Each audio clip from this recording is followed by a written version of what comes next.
Okay, my Deuterinos, some of you are probably wondering why I'm uploading a Destiny video after not doing one for so long.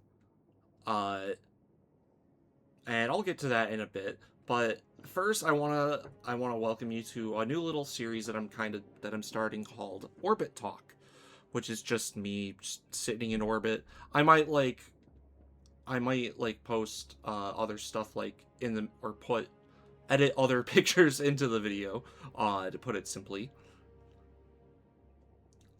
Like or clips or whatever, uh, whatever might like help you guys to understand what I'm talking about in the episode. But to explain what orbit talk primarily is, I'm ba- I am prim- I'm sitting in orbit and I'm talking about topics related to Destiny.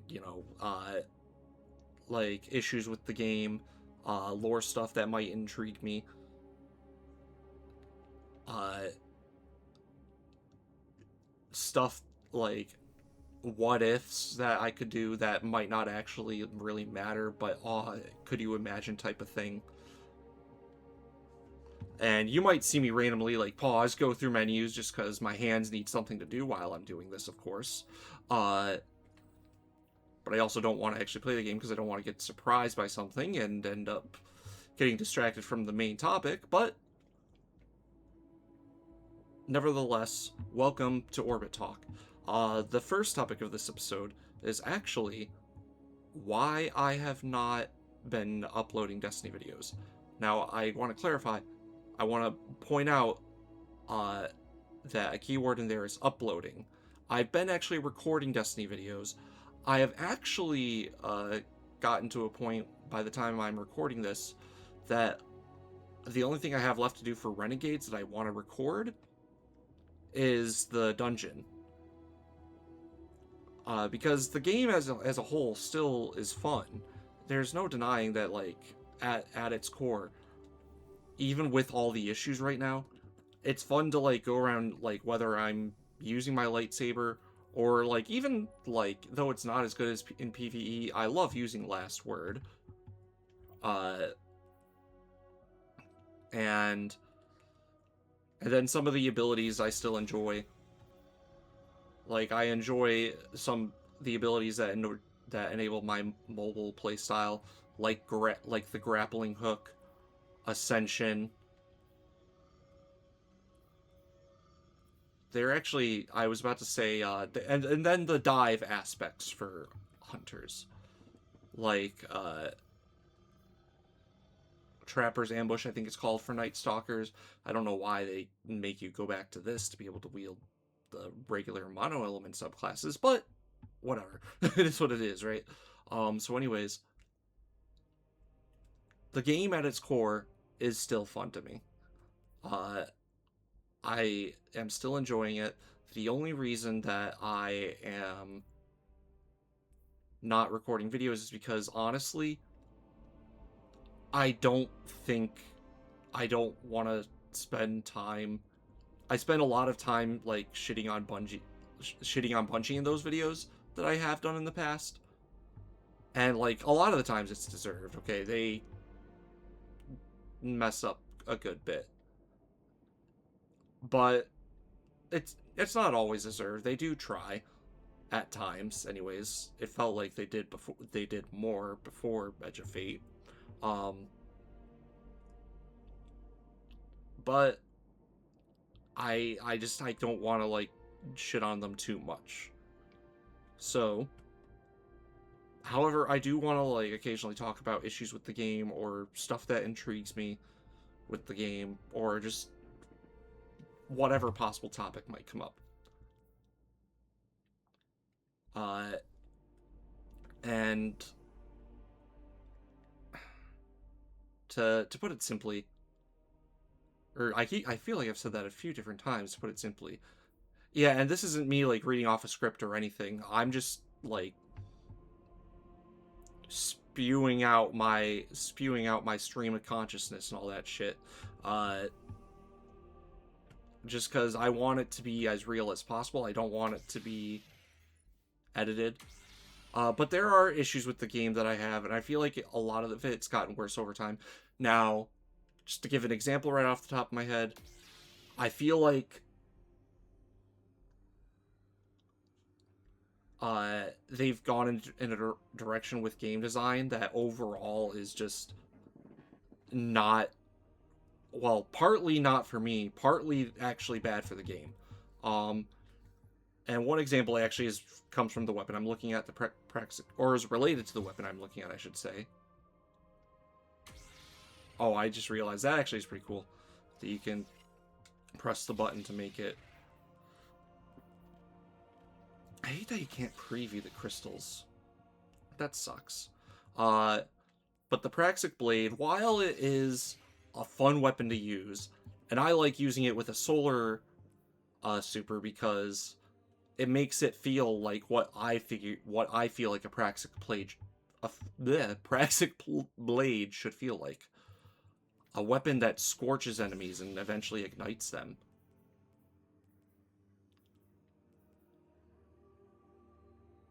And just it feels in gameplay, it mostly feel, at least when I use it, it mostly feels what I feel before this DLC a Praxic Blade would have felt like. However, leaning too hard into the Star Wars DLC, feeling that the game has quote unquote the same soul as Star Wars, Renegades, the Star Wars vibe felt way too forced. Like, it didn't belong in Destiny. And this isn't because of anything along the lines of the space magic not being, like, how much the space magic should be there or anything, but the way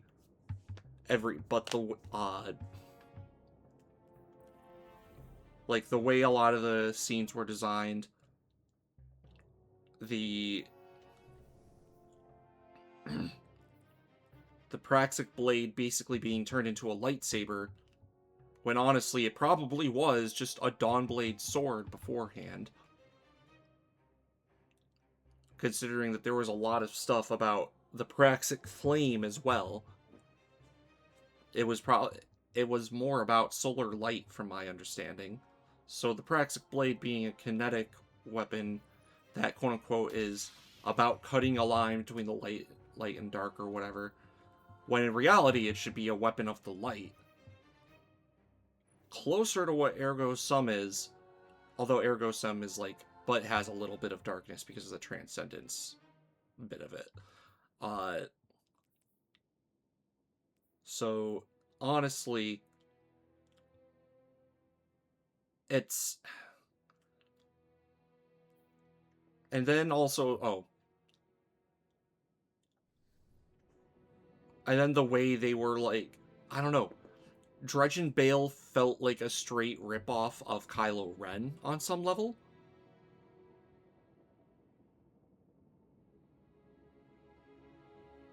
And then they tried making the Praxic Order feel more, on some level I guess you could say they are comparable to Jedis, but not that much. So, but trying to say that Renegades is Star Wars themed because quote unquote Destiny shares the same soul as Star Wars shows a deep misunderstanding of the game, at least in my eyes. Because sci-fi and Star Wars don't necessarily have to be the same thing. I feel like a lot of people make that mistake. And then it's also like Bungie said, "Oh, it's because light is good and darkness is bad," or at least someone at Bungie said that.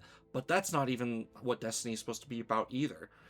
In Star Wars, it usually is a thing of the dark side is the bad guys, the light side is the good guys. And yes, there's a bit more intricacy to that, but in, at least as far as I'm aware in canon, the dark side genuinely is the bad guy. There's not really a dark side good guy. There might be a dark side character who eventually comes back to the light side or ends up going rogue and is like, I don't know what I am anymore, but they're still not a Sith. They're still not fully embracing the dark side.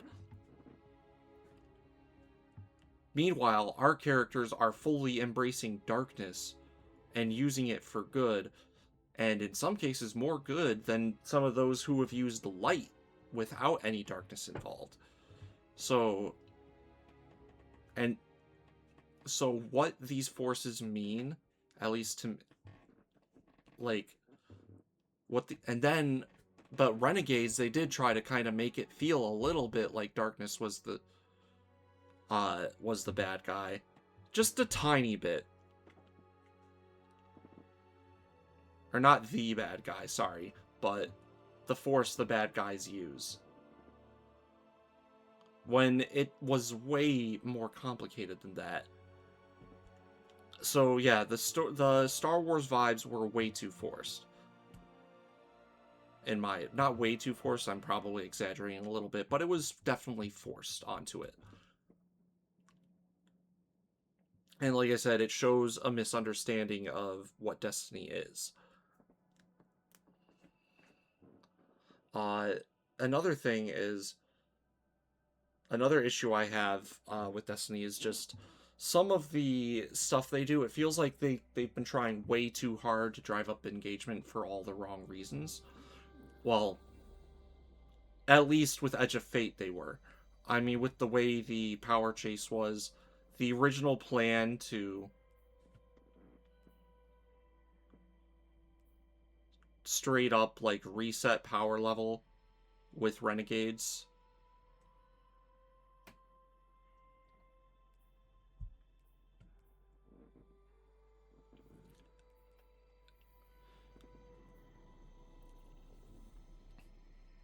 Oh, and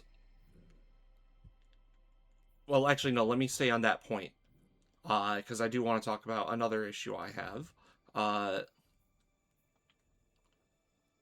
With the way the raid was done. So the way the raid was done to me is an example of Bungie trying way too hard, or not trying too hard, but doing the wrong kinds of things to drive engagement. For example, doing two different versions of a raid with all of these different feats that you could select, instead of keeping it all in one version and letting Epic be a modifier.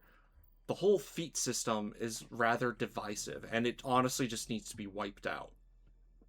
Well, actually, no, I don't want to say it needs to be wiped out, but the feat system in terms of how it affects rewards should probably be wiped out. At least for the sake of not making, like, trying to reduce that division. In all up, but another thing, now it was kind of cool, I will admit, to have that that different encounter at the end of Epic. But also, after I was done, I was like, I kind of wish I could have done this right after the other encounter. When we saw him dive down. Like, why didn't we chase him right after that? It doesn't feel like in any other raid, that's what we would have done.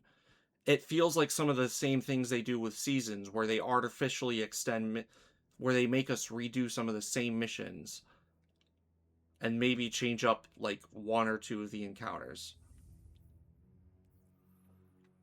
And to me, it just makes things worse. Instead of giving the mission by itself replayability value,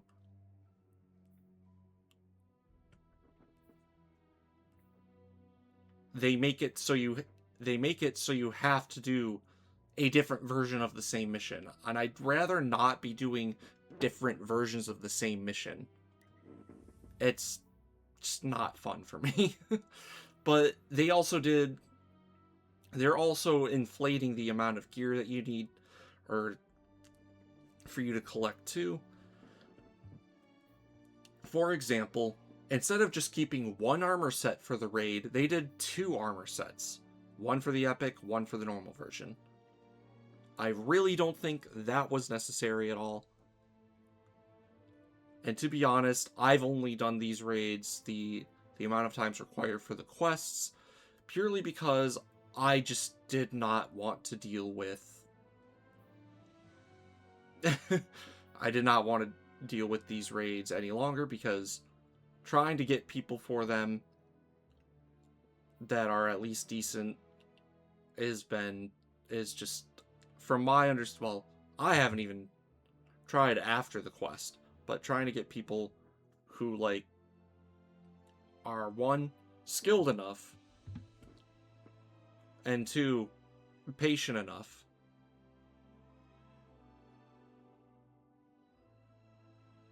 is frustrating, especially when you're trying to record like for story purposes too, and you want to like experience, you like for chronicling purposes like I do. So it's difficult dealing with the community sometimes, a lot of the time actually. And the way they did the raid, it shows that a lot, and it's frustrating. um but also it's not just the community issue, it is, like I said, like multiple gameplay issues they introduced by doing it this way. And like it's one of those things where it's cool in theory, it's cool the first time you do it, but then later on you're like, why didn't I just go down and fight this thing after killing him the first time? So yeah, no, it feels like they just took an encounter out of the original, put it into the other version, and took the last encounter of the original out. And it's just not fun for me when to see that kind of thing happen. Um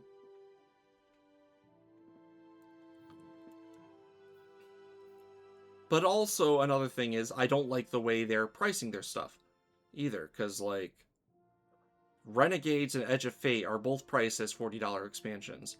Now, accounting for inflation, that's probably about Shadowkeep size, but a little bit more.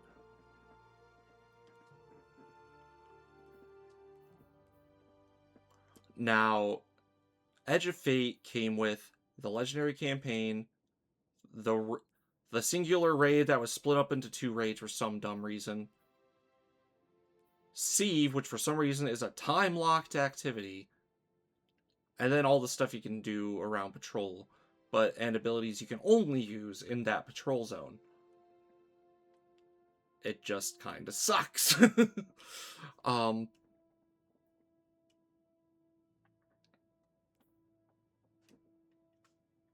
so yeah, no, it's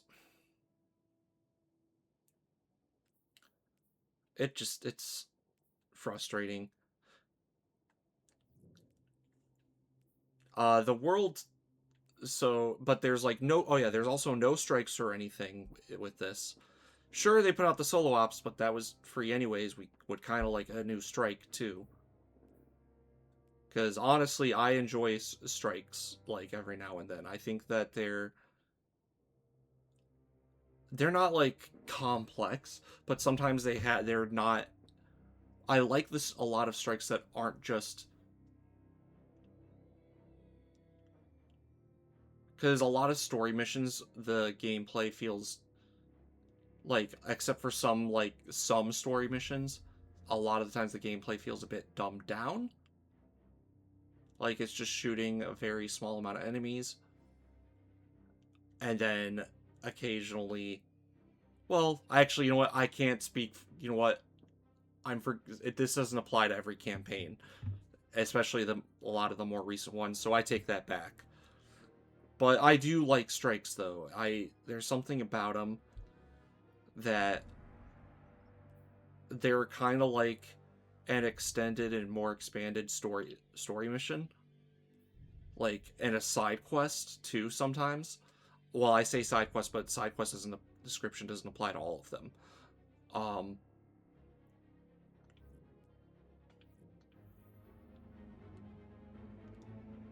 and it's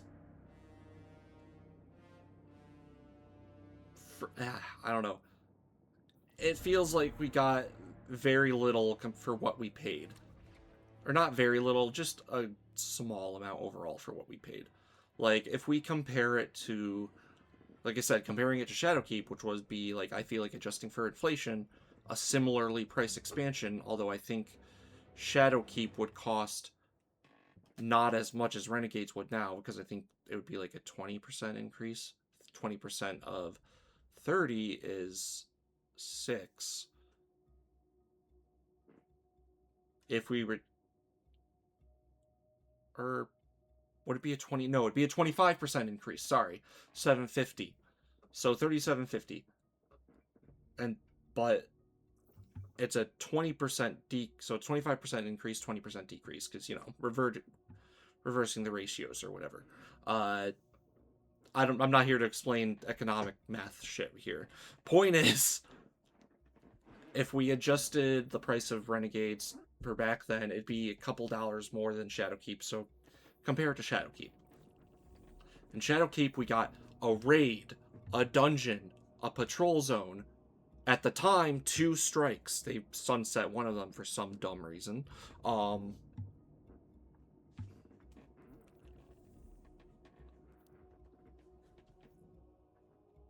And not a legendary, not like a good. An arena mode, or not an arena, but like I don't know what you would call that, a public event arena type thing. I don't know if arena is the right word for it.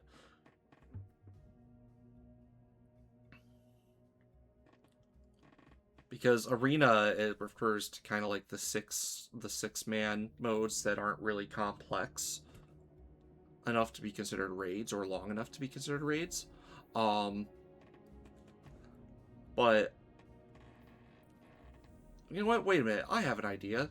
Why don't we look at the Dreaming City? Because that'll tell us what it would be called. Oh, it's literally just public. I would not call it a public event. No, that's dumb. But yeah, it's Shadowkeep came with a lot more overall. Granted, I do have to say that I think a lot of effort was put into the patrol zone for Edge of. Well, no, even Shadowkeep had like quests and puzzles around the moon. So you know what? No, I'm sorry. Overall, Shadowkeep had more content than Edge of Fate did. I think the only thing Edge of Fate had on Shadowkeep was a longer campaign per se, but even then, some of those story missions were so short for Edge of Fate that it probably was not as not that much longer than Shadowkeep. So honestly, if they're gonna price it at $40, make it more worth it. And Renegades, I can say the same thing. The actual number of campaign missions, like unique campaign missions, was shorter, with one of them being an exotic mission. We didn't get an actual patrol zone. We only got the one dungeon. I will say, the whole invasion system and like the actual like core game mode are pretty fun. That I would say Renegades was overall probably worth not even as much as Edge of Fate was.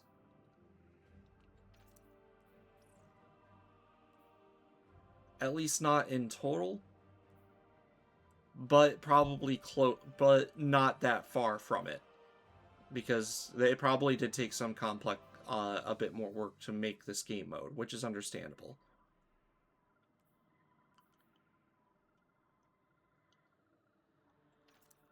So it's, I honestly think it would be better if they would do an expansion size anywhere between Shadowkeep and Final Shape, and if they wanted to, Forsaken sized actually, to Final Shape or Forsaken sized, while doing 1 or 2 smaller expansions the size of Renegades. I'd be down for that. size of Renegades, and then if they wanted to also, or War, I'd be even okay with like Warmind, to be honest.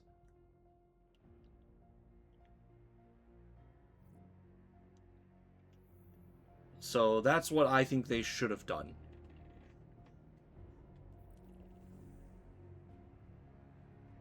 But hey, I'm not Bungie. I'm just a guy wants who wants this game to do better. um so yeah, like stuff about like the pricing and the way they're doing content is another reason that I just am not enjoying, is like it's harder for me to actually record the game. Like, why would I want to promote that at all?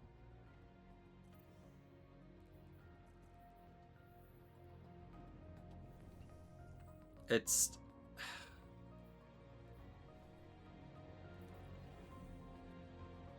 and then the portal just is, gods, I hate the portal so much. The world map, I prefer the world map because honestly, yes, it's harder to tell like what you should do, but honestly, I could say the same shit about the portal. Like, how the hell am I as a player supposed to know? Like, if I was a newer player, how would I know to go to the seasonal rank hub and to do all these alerts and stuff to get my rank up and shit like that?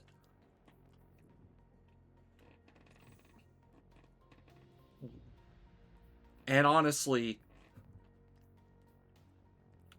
what we had before was not that bad. Like, even now, I can look over here and say, well, it's not actually featured. I think it's like a bug or something. But I imagine that like if they just added like a little tool tab on the left side where like on controller I would press L2 or press a button to go up or down. The To me, the quests in the world tab should be enough to tell you where to go, and what to do as a newer player. But the problem with the new player experience is that Bungie still hasn't even taken the time to try to restore uh, all the previous content to this game, which means new players are cut out of all the previous story. So they're basically screwing themselves out of actually growing their player base. So dumb decision making like that. Overall, the whole reason, you could probably say that the whole reason that I don't want to do anything with uh upload Destiny videos is because of bad decision making. Like bad decision making and a clear misunderstanding of what Destiny is and what it needs. Uh I don't know if I'm going to be how often I'm going to be doing this type of video. I'll be honest. It was probably long. I know not many of you are probably going to like it, but I wanted to get out some thoughts about like the state of the game, and I do want to close off with something a little positive. There is still some clear potential. I mean, even with Renegades, like the DLC I said where the Star Wars vibe was way too forced, the core game mode is still fun, of like the bounties and then even invasions. Although, to be honest, I don't think invasions should be forced on higher difficulties at all. I think it should. But at the same time, how else are invasions going to actually happen? I think the problem is that the issue there, though, is Destiny is primarily a PvE game. I think they need to set up something so that you're not screwed over if players invade you.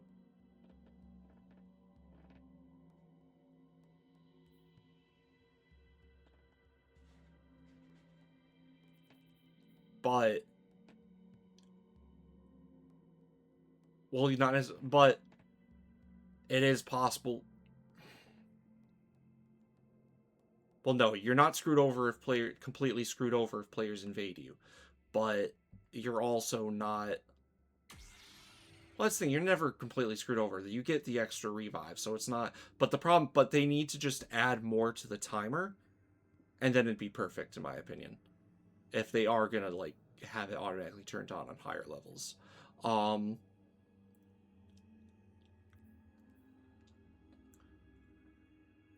so the core game mode is fun, and even the Praxic Blade, which is hella fun to me.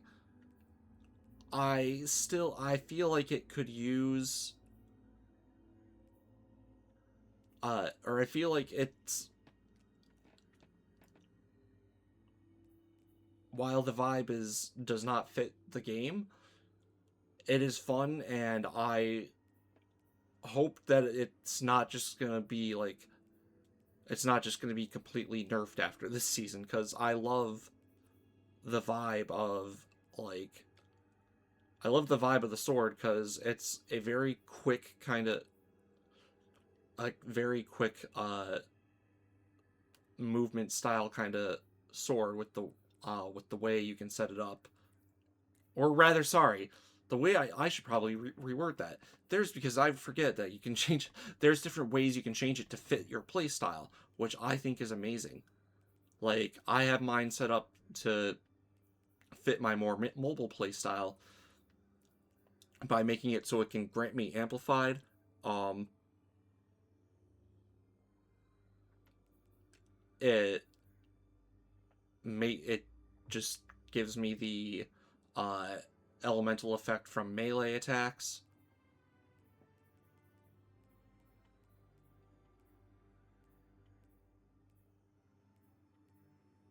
But also like increasing the guard, also like making it so that I can defend with it too, because having the kind of I like the kind of like quick reflex block in a mobile playstyle build. Uh, all right, that's enough of that tangent. I should probably get off for now. Thank you guys for watching. Like, comment, subscribe, all that jazz. Uh, I am gonna do some more of these eventually. I know there's some stuff I want to talk about, like some of the issues with the sandbox and why hunters suffer in it so much specifically.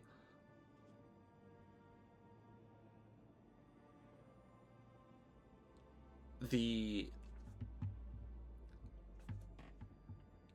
some of the issues with the community that create some of the problems that we have,